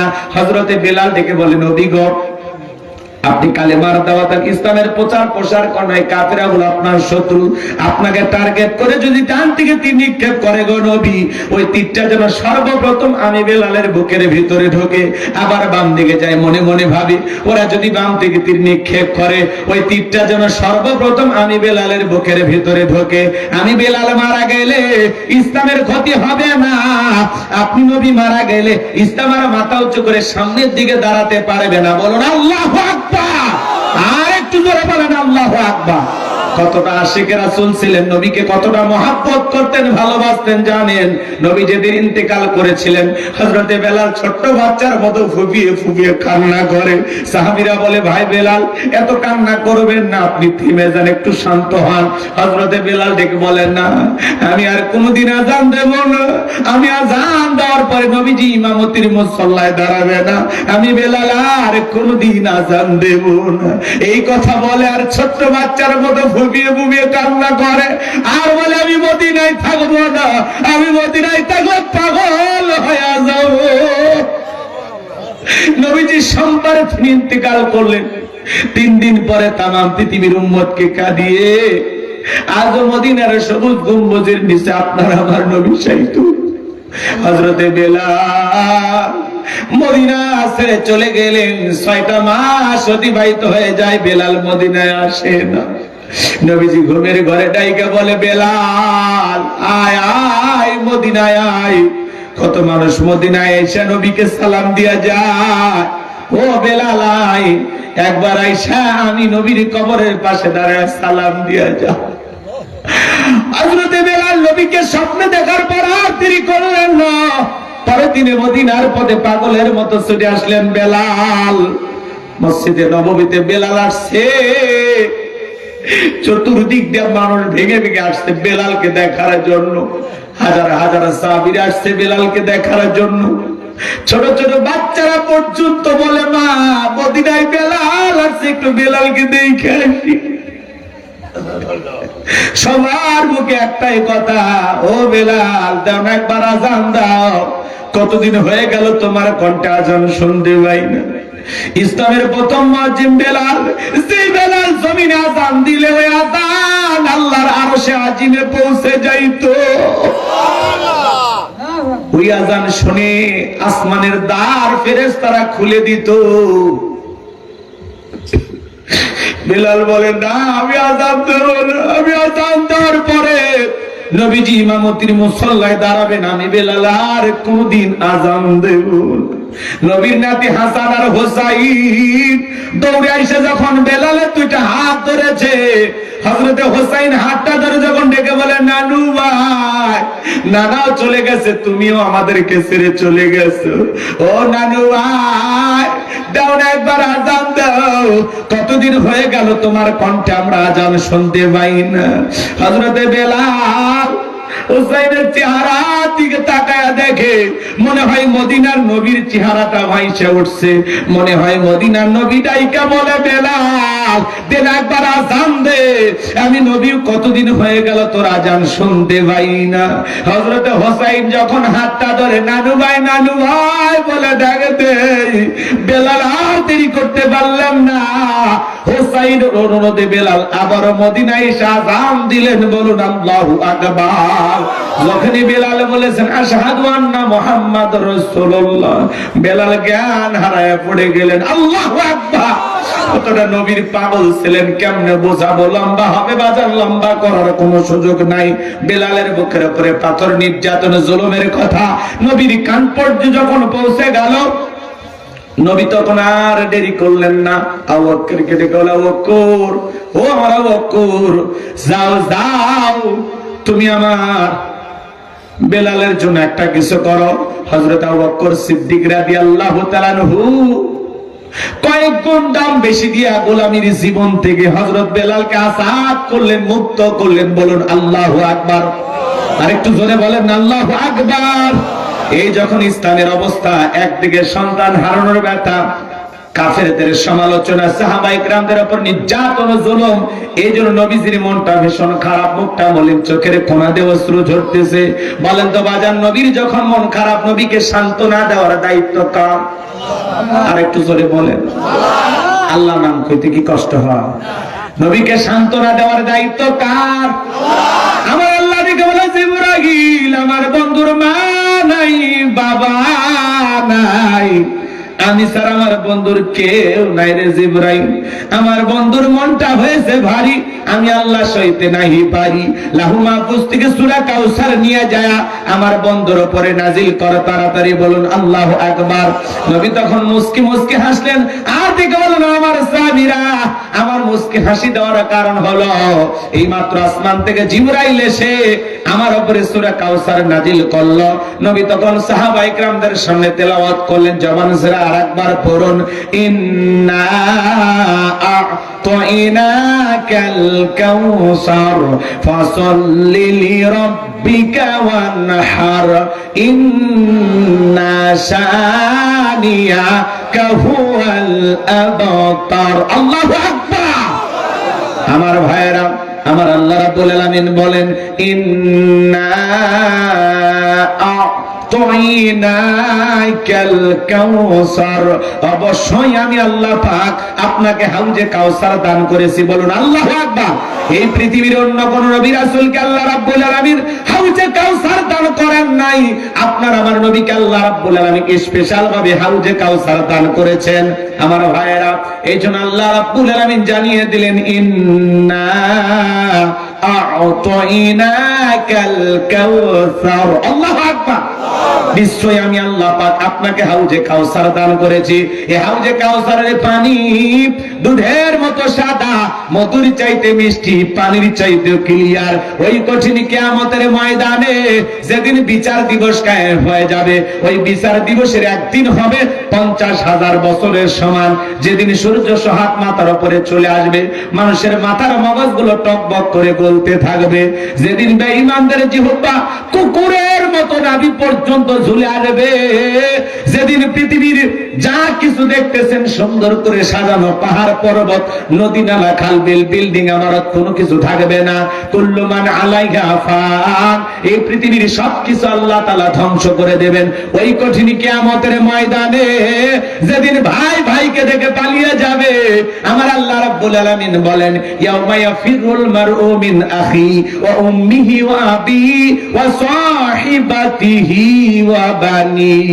আল্লাহু আকবার। যেদিন ভাই ভাইকে দেখে পালিয়ে যাবে, দুনিয়ায় বিপদে পড়লে ভাই ভাইয়ের জন্য দৌড়ে আসে। এই কার ভাইয়ের গায়ে হাত দিলে তুই জানিস আমি ওর বড় ভাই? কথা ভাই, কার ভাইয়ের গায়ে হাত দিলে জানিস আমি ওর বড় ভাই? আমার বংশের অমুক ভাইয়ের গায়ে হাত দিলি। দুনিয়াতে ভাই বিপদে বলে আর এক ভাই দৌড়ে আসে, কিন্তু কিয়ামতের ময়দানে হয়ে যাবে উল্টো। এক ভাই আর এক ভাইকে দেখে পালিয়ে যাবে, দৌড় মারবে। স্বামী স্ত্রী, আরে মাতা পিতা, কেউ কারো উপকারে আসবে না। মাতা পিতা সন্তানকে দেখে পালিয়ে যাবে, স্ত্রী স্বামীকে দেখে পালিয়ে যাবে। ওই কঠিন কিয়ামতের ময়দানে কেউ কারো উপকারে আসবে না। যেদিন আল্লাহর আরশের ছায়া ছাড়া আর কোনো ছায়া থাকবে না। ওই ছায়ার ভিতরে আল্লাহ রাব্বুল আলামিন 7 শ্রেণীর মানুষকে ছায়া দান করবেন। এটা হলো কিয়ামতের ময়দানে আল্লাহ তৈরি করা ভিআইপি গ্যালারি। আল্লাহু আকবার বলেন। মানুষ সেদিন দলে দলে পানি পানি বলে চিৎকার মারবেন আর নবীজির দিকে রওনা করবেন। নবীজি হাউজে কাউসারের পেয়ালা নিয়ে দাঁড়িয়ে থাকবেন। সুবহানাল্লাহ বলেন। কিছু মানুষের চোখের সামনে আল্লাহ রাব্বুল আলামিন পর্দার আবরণ তৈরি করে দেবেন। ওই মানুষগুলোর চোখের সামনে যখন আল্লাহ রাব্বুল আলামিন পর্দার আবরণ তৈরি করে দেবেন, মানুষের সংখ্যা যখন কমে যাবে, নবী তখন ডেকে বলবেন, আল্লাহ সংখ্যায় আমি আমার অনেক উম্মতকে দেখতে পাইলাম, কেন জানি সংখ্যাটা কমে গেল বুঝতে পারলাম না। আমার আল্লাহ তখন ডেকে বলে, বন্ধু আপনি পাইকারি ধরে সবাইকে হাউজে কাউসারের পানি পান করাইতে পারবেন না। দুনিয়ার জীবনে 2টি অপরাধ করেছিল যারা, কিয়ামতের ময়দানে আপনার হাতে আজকে হাউজে কাউসারের পানি পাবে না তারা। জোরে বলেন কয়টি অপরাধ? ও নওগাঁর মুসলমান, 2টা অপরাধ কি জানার দরকার আছে না নাই? কারা কারা শুনতে রাজি হাত তোলেন দেখে তো লিল্লাহে তাকবীর। আমার কলিজার টুকরা ভাইয়ের একটু অপেক্ষা করেন। 2টা অপরাধ কি আমি একটু পরেই বলতেছি, মনোযোগ দিয়ে আমার কথাগুলো শোনেন। এদিক তাকান। হযরত আবু বকর পিয়ালাগুলো ভরা দিবেন, মাঝখানে দাঁড়িয়ে থাকবেন হযরত ওমর। হযরত ওমর নবীজির হাতে দিবেন, আর নবীজি তার আদরের উম্মতদেরকে খুঁজে খুঁজে কিয়ামতের ময়দানে হাউজে কাউসারের পানি পান করা দেবেন। নবীজির হাতে এক পেয়ালা হাউজে কাউসারের পানি যদি পান করতে পারেন, জান্নাতে ঢোকা পর্যন্ত আপনার আর তৃষ্ণা লাগবে না, তৃষ্ণা মিটে যাবে। বলুন সুবহানাল্লাহ। কিয়ামতের ময়দানে কারা কারা নবীজির হাতে হাউজে কাউসারের পানি পান করতে চান? 2টা হাত তুলে আল্লাহকে দেখান আর বলুন, আল্লাহ আমাদের সবাইকে কিয়ামতের ময়দানে নবীজির হাতে হাউজে কাউসারের পিয়ালার পানি পান করার তৌফিক দান করুন। চিল্লা বলেন আমিন। আরেকটু জোরে বলুন আমিন। আরো একবার বলুন আমিন। আপনার আমার সোনা ভাইয়েরা, পানি চাইলে পাওয়া যাবে? কথা কন, পানি চাইলে পাওয়া যাবে? আমি আপনাদের এলাকায় আসলাম, একটা ছেলের হাতে এক্সাম্পল দিচ্ছি, উদাহরণ দিচ্ছি কথা বোঝানোর জন্য। কিছু চকলেট দিলাম, দিয়ে বলে ভাতিজা আমি একটু উজু বানাবো, আমার জন্য 1 বদা পানি আনো। ওই ছেলেটা চকলেট পাইয়া বদনানি মারছে, দূর মাঝখানে আসার খায় পড়ে গেছে, হাঁটু ছিলে গেছে, রক্ত বের হয়েছে। এরপরেও বদনা ভরিয়া পানি নিয়ে হাজির। আমি তখন বললাম, বাবা এই পানিটা আনতে গিয়ে তোমার কষ্ট হয়েছে, মাঝখানে আসার খায় পড়ে গেলে, হাঁটু ছিলে গেছে, ব্যথা মনে পাইছো। ওই ছেলেটা তখন বলতেছে, আমি এরকম কত পড়ে যে আমার কিছুই হয় না, ওই চকলেটের খুশির কারণে ব্যথাকে ব্যথা মনে হচ্ছে না। কথা বলে ঠিক না? কিয়ামতের ময়দানে নবীজির হাতে 1 পেয়ালা হাউজে কাউসারের পানি তকদিরে নসিবে ভাগ্যে যদি জুটে যায়, কিয়ামতের কঠিন দিন আপনার কাছেও কঠিন মনে হবে না, আল্লাহ সহজ করে দেবেন। বলুন সুবহানাল্লাহ। নবীজির হাতে এক পেলে হাউজে কাউসারের পানি নসিবে ভাগ্যে যদি জুটে যায়, আর আল্লাহর আরশের নিচে ছায়া ভাগ্যে যদি জুটে যায়, আপনি জান্নাতি, আপনার আর টেনশনই নাই। সুবহানাল্লাহ। কিন্তু এখন এই পানি চাইলেই তো পাওয়া যাবে না, কষ্ট করা লাগবে। ঠান্ডা পানি রোজ মানে নামাজ আদায় করা লাগবে। হঠাৎ করে নামাজ পড়া শুরু করলে কিছু পুরাতন মুসল্লি আছে, মুরব্বী চাচারা আছে যারা নিয়মিত নামাজ পড়ে, এরা হঠাৎ করে বলে, হ্যাঁ সূর্য কোন দিক উঠছে, উত্তর পাড়ার বাসা দিকে মসজিদে নামাজ পড়বি না 2 দিন পরে ছেড়ে দিবি। ওই চাচা, আপনি তো দাওয়াত দিয়ে 5 জনকে মসজিদে আনতে পারেন না, হঠাৎ করে একটা লোক নামাজ ধরেছে, তার নিয়ে কেন সমালোচনা করেন, কেন ঠাট্টা বিদ্রুপ করেন, কেন হাসি তামাশা করেন? আপনার এই কথার তীর সহ্য করে লোকটা যদি পরের দিন থেকে আর নামাজে না আসে, আল্লাহর কাছে কি জবাব দেবেন? জবাব আছে? তাহলে কেন সমালোচনা করেন? কেউ নামাজ পড়তেছে, পরিবর্তন হচ্ছে, তার মানে লোকটাকে আল্লাহ হেদায়েত দান করতেছে। পারলে দোয়া করেন যে ভাতিজা তুমি মসজিদে আসছো দেখে দিলটা ভরে গেছে, আল্লাহর কাছে দোয়া করি আল্লাহ যেন তোমাকে মৃত্যু পর্যন্ত মসজিদে এসে 5 ওয়াক্ত সালাত জামাতের সহিত আদায় করার তৌফিক দান করেন। কথা বলে ঠিক না? তাহলে দোয়া করেন যে ভাতিজা তুমি নামাজ আসছো, আসর পড়িয়া সরাইল বাজারে 1 কাপ চা না খেয়ে ছাড়বো না। কথা বল, না উল্টো মানুষের সাথে খারাপ ব্যবহার করে। আপনার কথার তীরে কোন মানুষ যেন কষ্ট না পায়, আপনার আচরণে কোন মানুষ যেন ব্যথা না পায়। কি শুরু করছেন? ভালো হয়ে যান, আল্লাহ হেদায়েত দান করুন। জোরে বলেন আমিন। যুবক বয়সে দাঁড়িয়ে রেখেছে না সমালোচনা, এই বয়সে দাঁড়িয়ে রেখি বউ নিয়ে ঘুরতে গেছে, ভাবি আসসালামু আলাইকুম, সাথে চাচার খবর কি? বউ বাড়িতে এসে রাগ করে, তোমার সাথে বাইরে যাওয়া যায় না কেন? আমারটাকে ভাবি আর তোমারটাকে চাচা। যেই বউ নবীর সুন্নত দাড়িকে মহব্বত করে না, ওই বউ আপনাকে 100% ভালোবাসা দিতে পারে না। কথা বলে ঠিক না? যেই মেয়ে একটা পুরুষের দাড়িকে পছন্দ করে না, এ যুবক, ওই নারীর তোমার ঘরের বউ হওয়ার যোগ্যতায় রাখে না। কথা বলে ঠিক না? পৃথিবীর সকল নবীদের মুখে দাড়ি ছিল, এই দাড়ির ভিতরে আছে মদিনাওয়ালার প্রেম। দাড়ি রাখলে পুরুষকে পুরুষের মতো লাগে, দাড়ি ছাড়া পুরুষকে, মহিলারও দাড়ি নেই পুরুষেরও দাড়ি নেই। হইল কথা কল? হইল? রাগ করতেছেন আপনারা? বিরক্ত হবেন না? এই আপনাদের নওগাঁ থেকে মাঝে মাঝে ঢাকায় যান না, এক্সাম্পল দিচ্ছি কথা বোঝানোর জন্য, রাগ কইরেন না। হানিফ গাড়িতে চড়ছেন, এরা তো ব্রেক ধরে কম, কথা বলেন নাই? আল্লাহ না করুক যমুনা সেতুতে যাওয়ার আগে 5 ট্রাক মুখোমুখি সংঘর্ষ, দুনিয়ার থেকে আপনি বিদায়, ইন্না লিল্লাহি ওয়া ইন্না ইলাইহি রাজিউন। আপনি মারা গেছেন, পকেটে টুপিও নাই, মুখে দাড়িও নাই। এখন চিনবে কেমনে এটা মুসলমান না মুসলিম? কেমনে চিনবে? ভাই চেন খোলা লাগবে, না হলে লুঙ্গি তোলা লাগবে। কথা বলে ঠিক কিনা? কথা বলেন। পকেটে টুপি বা মুখে দাড়ি থাকলে বোঝা যাবে এটা মুসলমানের সন্তান, কিন্তু দাড়িও নাই, টুপিও নাই। মানুষ তখন মরার পরে ইজ্জত খুলে দেখবে, মাথা ঘাড়ে না ছেনা না। কথা বলে ঠিক কিনা? এই জন্য বাঁচতে হলে জানতে হবে। কথা বলেন। রাগ করতেছেন আপনারা? দাড়ি রাখেন ভাই, দাড়িটা ছেড়ে দেন, ভালো লাগবে গো। কথা বলেন। সামনে রমজান, নিয়ত করেন।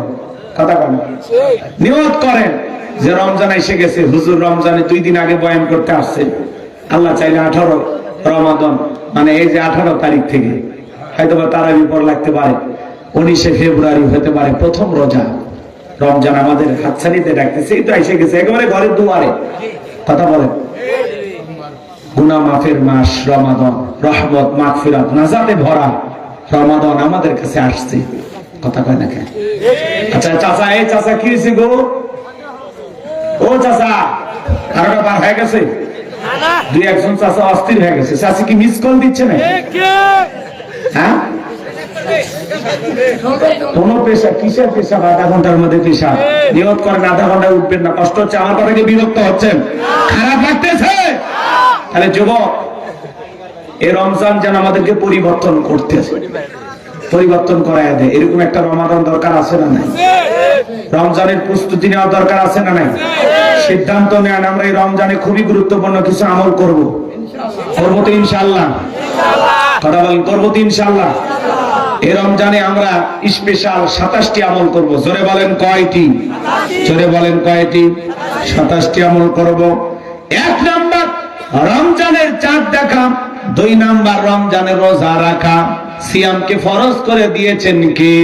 আমার আল্লাহ বলেন, ইয়া আইয়ুহাল্লাযীনা আমানু কুতিবা আলাইকুমুস সিয়ামু কামা কুতিবা আলাল্লাযীনা মিন ক্বাবলিকুম লাআল্লাকুম তাত্তাকুন।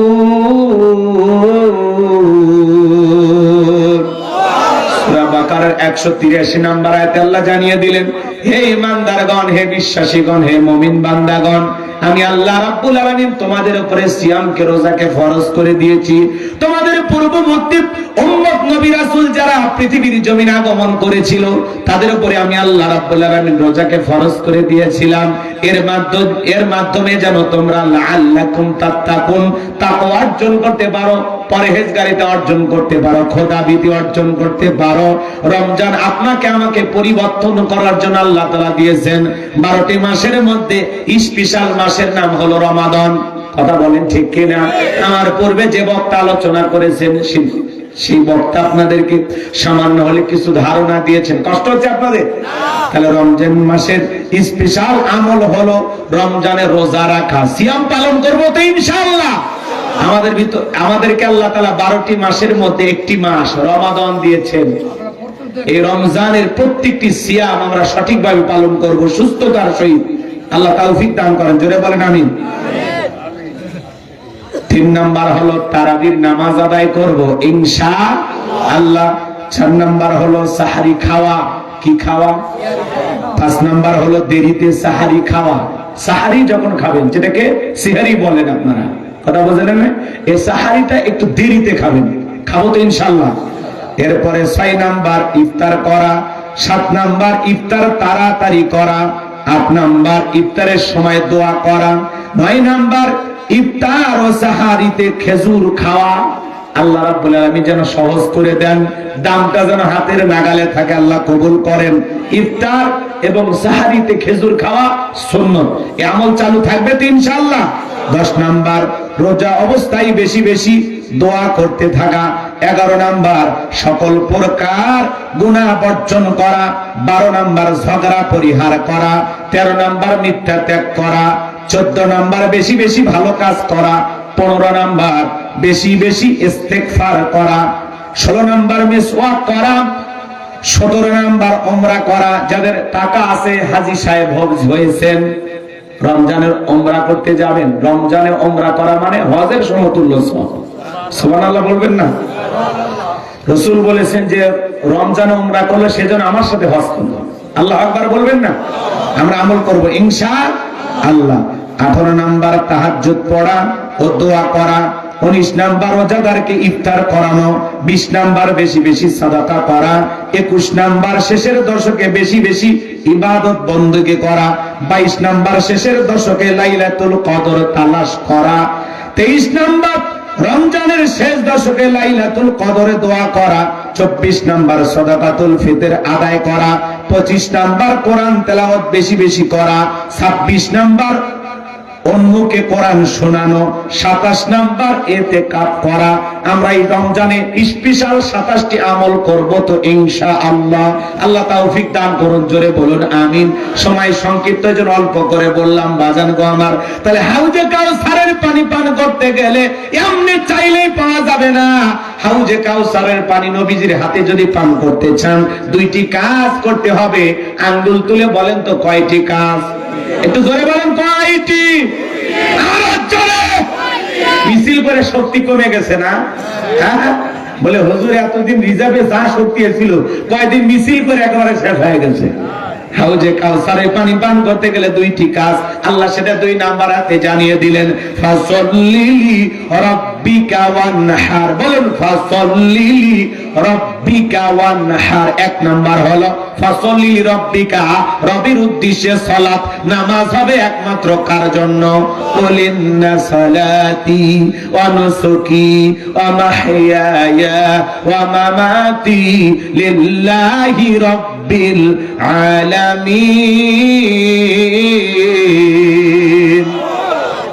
আল্লাহ রাব্বুল রাব্বুল আলামিন জানিয়ে দিলেন, নবীজি আপনি বলুন, আমার নামাজ, আমার কুরবানি, আমার জীবন, আমার মরণ লিল্লাহি রাব্বিল আলামিন, আসমান জমিনের প্রতিপালকের জন্য।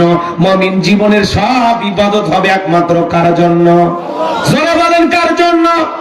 আমার জীবন, আমার মরণ, আমার বন্দেগি কবুল কর ইয়া ইলাহি, আমার জিন্দেগি, আমার জীবন, আমার মরণ, আমার বন্দেগি। জোরে কোন মারহাবা।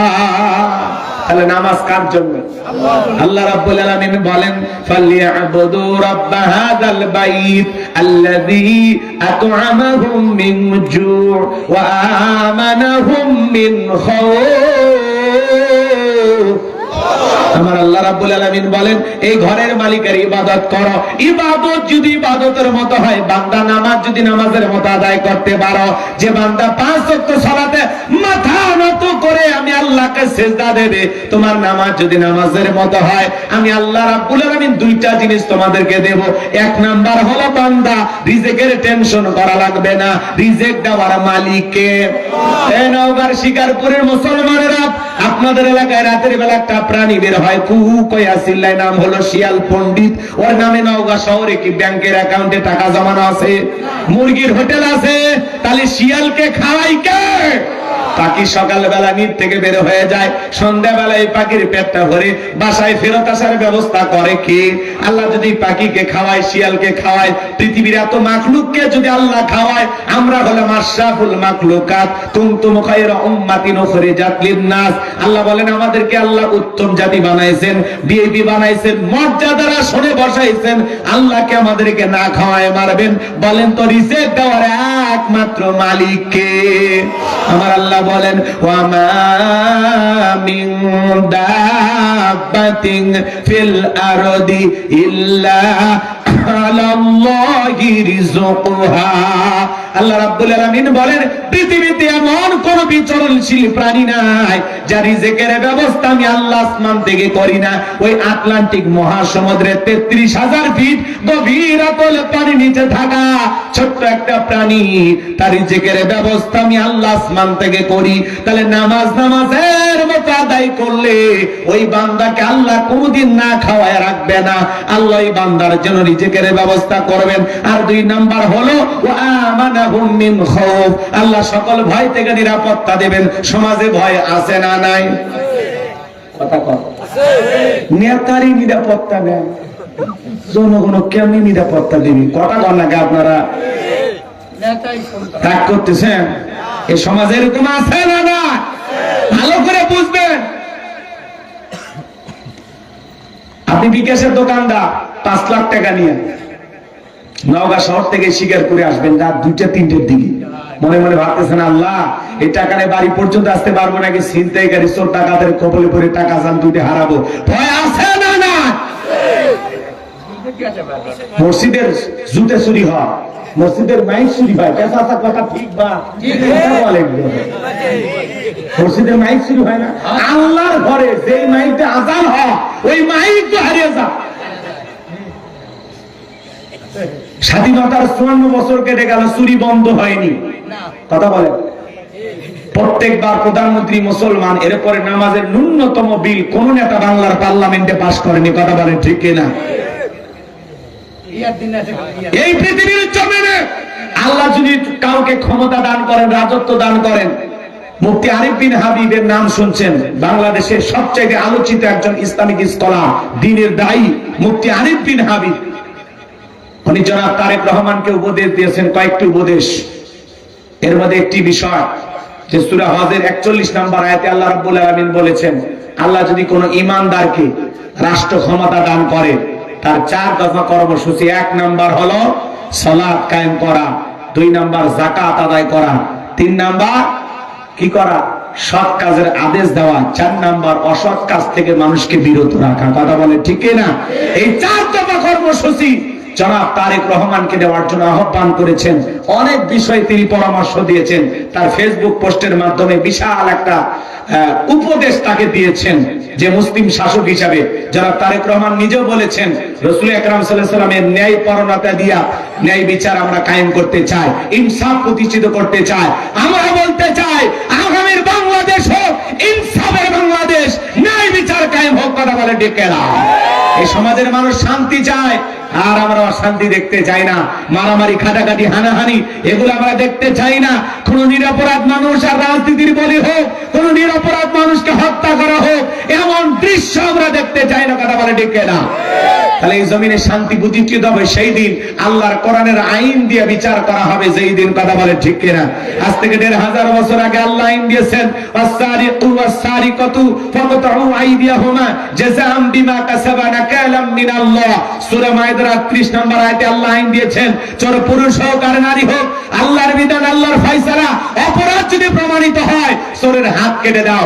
একটা চোরের হাত কেটে সোশ্যাল মিডিয়ার মাধ্যমে যদি ফলাও করে প্রচার করা হয়, বাংলার পার্লামেন্টে আইন পাস করা হয়েছে চুরি করলে চোরের হাত কেটে দেওয়া হবে। একটা চোরের হাত কেটে বিচার করে দেখেন ২৪ ঘন্টায় বাংলাদেশে চুরি বন্ধ হয়ে যাবে। কথা বলেন ঠিক কিনা? কিন্তু কে শোনে কার কথা? আজও গেল না মনের ব্যথা। এখন উচিত কথা যদি কই পিঠের ওপর দিয়ে যাবি মই। এই আনন্দে কিছু লোক কিনা খাবে বগুড়ার স্পেশাল দই। কথা বলেন ঠিক কিনা?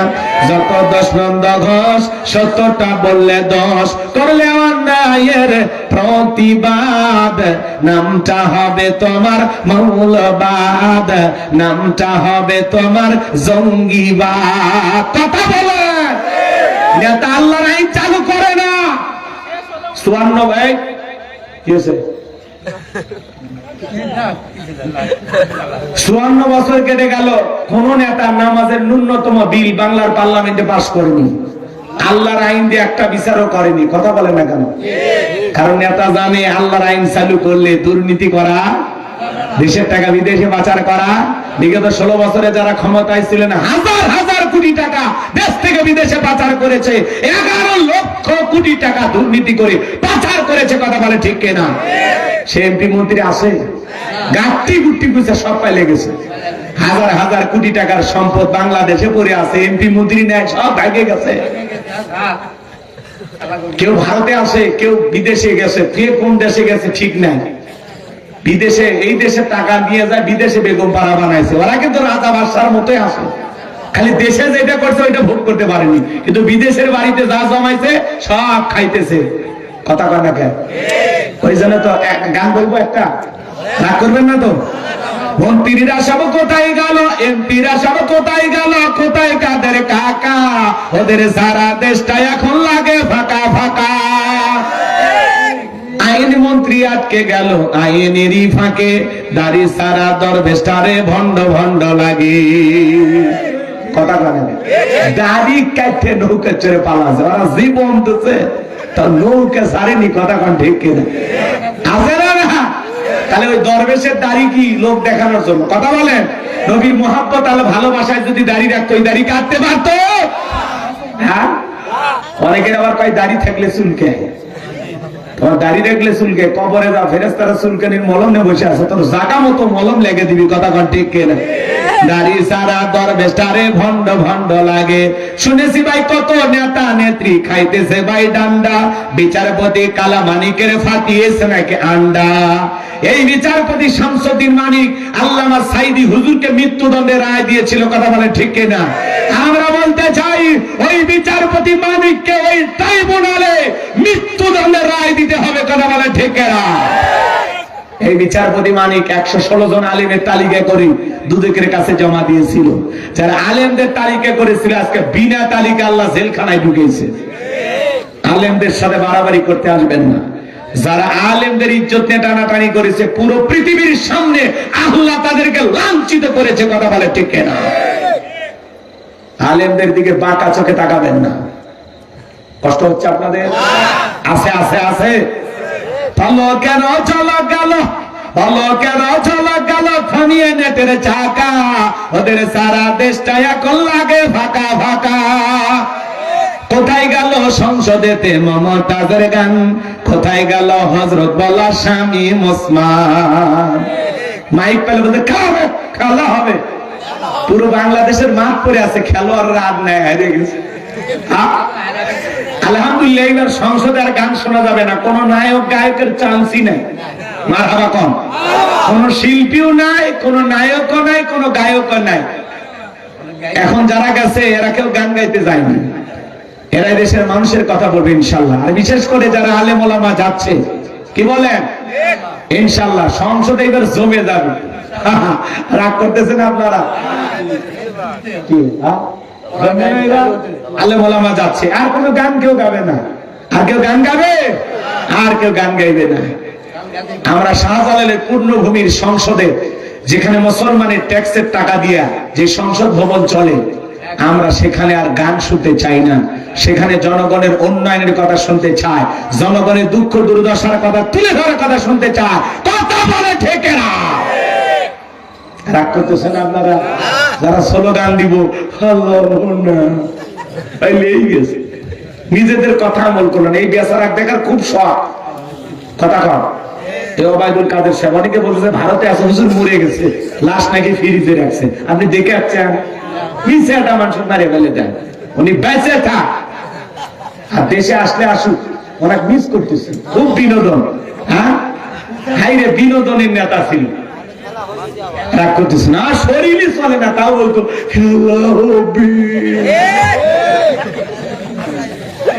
আমার ভাইয়েরা লম্বা করবো না, কষ্ট মনের মধ্যে পাইছেন নাকি?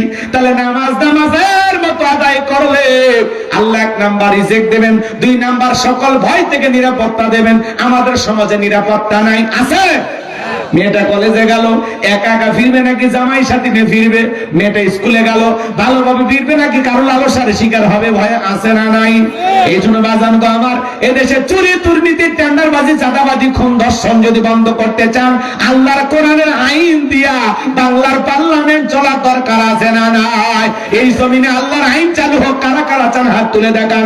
লিল্লাহে তাকবীর, লিল্লাহে তাকবীর। আল্লাহ এই জমিনকে ইসলামের জন্য কবুল করে নাও। জোরে কোন আমিন, আর একটু জোরে কোন আমিন। হাত নামান আমার সোনা ভাইয়েরা। তাহলে নামাজের মতো আদায় করবো তো ইনশাআল্লাহ? কথা কেন? বাংলাদেশে খালি এদিক শোনেন, বাংলাদেশের মানুষ খালি ইবাদতে ফাঁকি খোঁজে। কথা 5 ওয়াক্ত নামাজ কয়জন পড়ে আপনাদের এলাকায় মসজিদে? কে মসজিদে যান এলাকা? ফজরে কয়জন ছিল? 3-4 জন। জুমা আচ্ছা, সে হাসিনা রে, খুব ভালো মানুষ। সভাপতি কে? আপনি আব্দুল কুদ্দুস মোল্লা। আরে আব্দুল খালেক মোল্লাকে আপনি সদা হজ করছেন? আমি হজ করছি, আলহামদুলিল্লাহ। ঠিক আছে, আলহামদুলিল্লাহ। তা আমি যে কথা বলতে চাচ্ছিলাম শোনেন, ফজরে উনি বলতেছেন 4-5 জন হয়। ভালো করে বোঝেন, বাংলাদেশে জুমার নামাজ পড়ার জন্য মসজিদ ভেঙে 2 তলা 3 তলা করা হচ্ছে। ফজরের নামাজ পড়ার জন্য 1 কাতার মুসল্লিও পাওয়া যায় না। কথা বলে না কেন? এমন মসজিদ আছে মুয়াজ্জিন একাই আযান দিয়ে একাই নামাজ পড়ে, এক তুলে ভাই আসে না। কথা বলেন। 7 দিন পরে পরে জুমার নামাজ পড়ে যারা, লাইফ সাপোর্টে বেঁচে থাকা মুসলমান, তারা আইসিইউতে যদি একটা রোগী ভর্তি হয় আর ফিরে আসার সম্ভাবনা কম না বেশি? বেশি বলে কিছু বোঝে? আইসিইউ কি জিনিস বোঝে? খালি ঢুকে দেখে নেন। একেবারে লাইফ সাপোর্টে যে রোগীকে রাখা হয় সেই জায়গা, কথাকে বোঝেন? শেষ মুহূর্তে 7 দিন পরে পরে আপনি খালি জুমার 2 রাকাত পড়লেন। আচ্ছা শোনেন, খালি জুমার 2 রাকাত পরে সালাম ফিরেতে দেরি, মসজিদের বাড়িতে পা রাখতে দেরি করে। আচ্ছা না না, এরা বছর সুন্নত বাড়ির লোক সাথে নিয়ে পড়ে না? হ্যাঁ, এরা সুন্নত করি পড়ে। মসজিদের বাইরে যা গল্প শুরু, পাকিস্তান আর ভারতের খেলা দেখছো কি, সেই পেটা করছে, গল্প শুরু হয়ে গেল। ক্রিকেট নিয়ে গল্প, রাজনীতি নিয়ে গল্প, সেই গল্প করে মসজিদের বাইরে থেকে চলে গেল। আছে না না? আরে ভাই, এমনও মসজিদ আছে মুয়াজ্জিন একাই নামাজ পড়ে। কথা বল না কেন? বিয়ে বাড়িতে বেড়াবার কাছে টাটকা হাজি বলছে বিয়ে আমি জামাত ছাড়া নামাজ পড়ি না। হযরত আযান হচ্ছে মসজিদ কোন দিকে? কয় সোজা যা বামে, বামে যা উত্তর দিক, উত্তর দিক যা ডাইনে, ডাইনে যা পশ্চিম দিক ঘুরবেন, ঘুরে দেখবেন একটা বেড়া দেখা যায়, ওই বেড়া হয় আবার দক্ষিণ দিকে ঘুরবেন, দক্ষিণে যা আবার উত্তরে, উত্তরে যা সোজা দেখবেন একটা বিল্ডিং দেখা যাচ্ছে, ওটাই মসজিদ। কথা বোঝেননি? তার বিয়ের সাথে আর মসজিদে গেল না। তো যাই হোক, লোকটা মসজিদে গেছে, আযান হচ্ছে, মসজিদে সুন্দর করে আযান হচ্ছে, আল্লাহু আকবার, আল্লাহু আকবার, আল্লাহু আকবার, আল্লাহু আকবার। আমার কণ্ঠ অত ভালো না, আযান দিতে পারি না, বুঝেন নাই? তারপরে মুয়াজ্জিমি করছি। আমার দিকে তাকান, খারাপ লাগতেছে নাকি? এদিকে তাকান। এইবার এই হাজী সাহেব মসজিদের গেটের থেকে তালা, কিন্তু আযান হচ্ছে, মসজিদের গেটের তালা এদিক ওদিক খসে, কি ব্যাপার? গেটের তালা, আযান করতে হয়, আযানের আওয়াজটা আসতে করতে হয়। এই খুঁজতে খুঁজতে দেখে মসজিদের সাথে ছোট্ট একটা ঘর, মুয়াজ্জিমের ঘর। এইবার ওই ঘরের জানালা দিয়ে তাকে থেকে দেখে হুজুর তাই ল্যাপের ভিতর শুতে থেকে আযান দিচ্ছে।